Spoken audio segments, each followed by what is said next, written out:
mong này alum đi bị bằng yang dari pelapa hab yang mai dok ni tai bun kebi mai mdung klai yet le rot we kyang karim char ni dim kwat na bun sang dega ke semlang dân nó lại này bây giờ riêng cái mềm đào này ô cái mệt vả cái lú lại phải hình bị xem lăng đã bị mông nít mông địa mông ấy xem lăng ấy bố cái ta lại rung lấy từng hàng lại cục ná chính quyền Hà Nội cái ta lại nhiều copy pet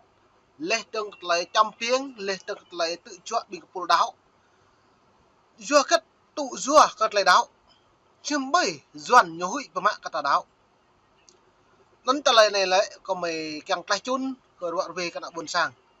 lại đáo lại chinh thao pengat ke pro lại sosat berlah lại đáo nyu bóng màu kumpo này beda kumpo dio lại đáo chinh thao ngạ hem thao đi piat pun lam char le berdui sun ngan bất cứ pun lại ô sama ada Cộng sản Việt Nam nhé pak nyu bu như thao ít đạo lại nyu lại dập im nuôi pha rối như dập chia lại đơn kết pha hỏi chính sách có đáng như lệ chứ bây như tướm nhột thầu lẽ chỉnh nuôi bộ phun một lần xăm răng thầu mà cha răng nó tôi có một tô bẹ cha mỹ dự lần cha mỹ nhiệt độ lần cha nó ra này như giáo cha miên điện xăm răng một lại thầu lúc cha mỹ là một lại cười nhưng bạn răng lựa cũ bộ phun một lần răng treo và nuôi bộ phun một lần nữa miên điện lại cha cái nhũ chỉnh nuôi bẹ bông mồm nuôi lũ ấy bởi sẽ doan đúng không tôi đã bộ doan như lang ta nhô dân sau lũ xăm như tôn và ta là như càng dập tắt thì ta tiêu diệt bị chúng nào buồn sang đấy gan tạm nhớ càng nhô của bị phẳng luôn xăm mi mót lại min mí lại như một lời cười lời tháo luônนั่นlà những địa bia chinh phun nó lại cha miên điện xăm á mí cả cái dưa gật mí tháo màu lại min này lời này nhô hoa cá cho em nuôi ăn bluch phong tục co tầm quạt lăng lời cái buổi xăm tôi ít lăng bị đáng Cộng sản Việt Nam nhé bạn nhu bộ keng thứ bộ keng như lệ bại nào bại tú lần nhà nước hàng là nghít độc na Cộng sản mất bị lùi lặng bởi lần ta cái chuyện na Cộng sản mất nên prạng cất prạng nát prạng rong không thập thầu na nhu cần dập đấy chính nuôi chính bộ phun một lần như dập nuôi một ngoài đôi cái buổi giờ nó hàng này bộ span pul giờ nè cơ trở lại bua độc na đang Cộng sản Việt Nam bù tụ ở úc của nó ngã lên từng copy pet na 4 sáng bộ phun một lần từ Qatar này nó chưa cất nhiều yếu span pul giờ nè nó lại dọn yếu tam quốc gia nó lại yom thư EU keng chlut Việt Nam nhú khăm mà pra hàng lại dự hàng lại phiền bằng trục ra lên từng hàng lại cái cạn là phiền núi lên từng Hà Nội nhiều dah kau keng ani Washington DC Washington keng pemut nyu mà pra hàng lại tôi cứ lên từng mà pra hàng lại ngay lại đạo tôi ibu ra đây ibu ya dưa cất lại lâm lỡ plot lau này lần chú lên từng lỡ plot lau lần mà tạo bộ lại chúng ta là dịch lên này cọ như chi là giọt vẹt còn đợi là giọt vẹt cọ như chi á mình đa với các bạn buôn sang đang xem lăng tám tổ chức kêu gọi EU hối thúc như giáo Việt Nam cải thiện hồ sơ nhân quyền. Hà Nội lại yêu cầu Washington đánh giá khách quan tình hình tôn giáo tín ngưỡng tại Việt Nam. Bộ dưa cất pi bằng pro hạt đĩa lệ trương hang lấy nhiều ngạ lại đạo nhu hụi của mạng lệ trương rằng yom thư nhu lệ nhu ngạ hem này còn lời đạo từ đây những ngạ hem dưa cất lệ rằng bộ tụ cất lại những ngạ hem rồi ngạ hem dưa đặt lệ đạo bây giờ kẹo là buồn sạc kẹo lệ đạo có nhu tín ngưỡng đáng Cộng sản Việt Nam thơ đáng trên hết ấy buổi lời luôn Việt Nam nó có mấy càng hiệt lệ bẹ màu rút với video bật lon ít lăng xem lăng là hiệt lệ này 8 tổ chức kêu gọi EU hối thúc Việt Nam cải thiện hồ sơ nhân quyền. Hà Nội lại yêu cầu Washington đánh giá khách quan tình hình tôn giáo tín ngưỡng tại Việt Nam. Anh gì? Dù keng răng lẽ có trở lại bơi một có trở lại đánh giá những định tiền lẽ có trở lại đáo đạo gấp đạo như lệ này cô phật như nón dạ nhàng này châu nón đạo nón như lệ nhiều cái răng phải răng răng bồn này một lần ngày lẽ như lệ hem plak xăm dương một lệ đạo nón bây giờ lệ đạo toàn là lệ đạo chung pi bằng lệ đạo bay trong nào tụ ơn nón lệ bây giờ quốc tế như kẹo lệ đạo bay như tụ chua ra này như áo mang nón lệ đạo tin lành lệ đạo như áo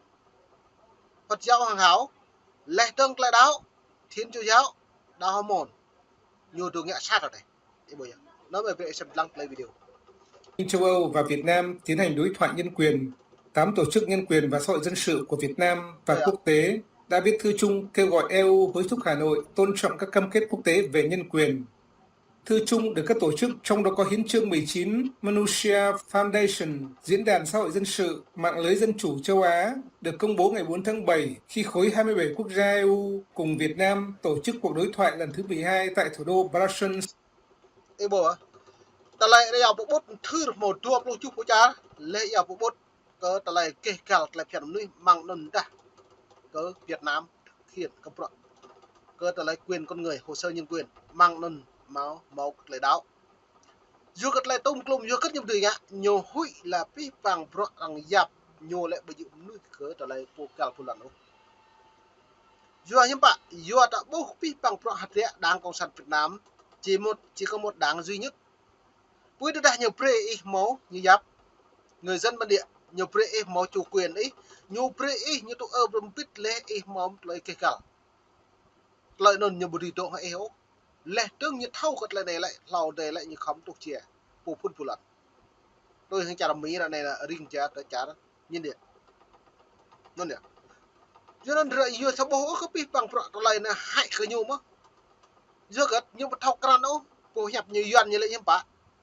ăn quá nhiều nhớ người cái trồng cây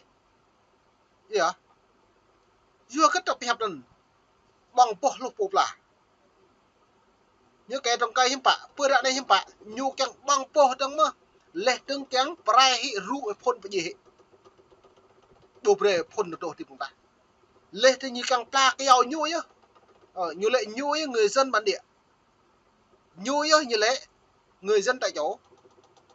nó nhớ như lệ bởi lệ từng nhu mà có đức tin về tôn giáo của đảng cộng sản Việt Nam bây giờ thơ đáng trên hết như lệ bộ môn thơ đức chút rượu lên đến có mày lê dòng tới buồn sạc em mức có biết bằng rõ ràng cộng sản Việt Nam lấy mày mạo mạ đại V3 đại châu lại xem lăng lấy đặt lê hồ sơ tổ chức nhân quyền máu tuộc đôi chút vậy nè lên ta Việt Nam cật lại rõ về cầu lấy nhân quyền cật lại cái cả bằng phun giờ núi đây này. Vương Quốc Bỉ. Trong thư chung, 8 tổ chức bày tỏ quan ngại về việc chính quyền độc đảng ở Việt Nam tiếp tục hạn chế nghiêm trọng các quyền con người, đặc biệt là quyền tự do ngôn luận và lập hội, vi phạm các nghĩa vụ của mình theo luật nhân quyền quốc tế. Cho dù Việt Nam đang là thành viên của Hội đồng Nhân quyền Liên Hợp Quốc nhiệm kỳ 2023-2025 và muốn tiếp tục ứng cử vào nhiệm kỳ tiếp theo. Cô Emilia Palami Pradicic, người sáng lập tổ chức Manusia Foundation, đấu tranh cho nhân quyền và nữ quyền ở châu nó rất là rầm đã rõ với tôi những bọn grông những nhà hem hạn những cả bộ pi ốc có lấy lắc thực thi của bọn này lại rằng mạng như 2023 rồi ngày 2024 2025 có thực thi các bộ luật nên xong lại thực thi các bộ luật nó lại rằng pre như qua màu lau thun có lại những ngã với đã mang lau thun nó lại 2023 này 2024 2025 những bộ thực thi các bộ luật bộ thành công của những bạn Việt Nam lại là bộ màu dạp nhầm nuôi một quốc gia tương tự nên này nhập cha qua đi này lại tạo bộ lại lệch làn còn nào Việt Nam lại nhầm tịch trả như càng kéo dài thời gian xong một thao nhiều kéo dài thời gian nó lại lùi cái nhập bố lên từng trầm cái năm bị bằng rằng cháu rồi lại bị bằng tôi ấy bộ này công ty Oppo việc đợi này công ty Samsung việc đợi là một bộ mút bộ đó nếu ta lại tu vốn bởi anh lần chặt Việt Nam ô do ta Việt Nam nhiều dạp bộ dạp tiêu chuẩn quốc tế cái bộ cả bộ leo nè lê mừng niệm đạp tương tôi hàng này hàng hóa Việt Nam hàng này lại bộ mỏ của lại tụ chụp ô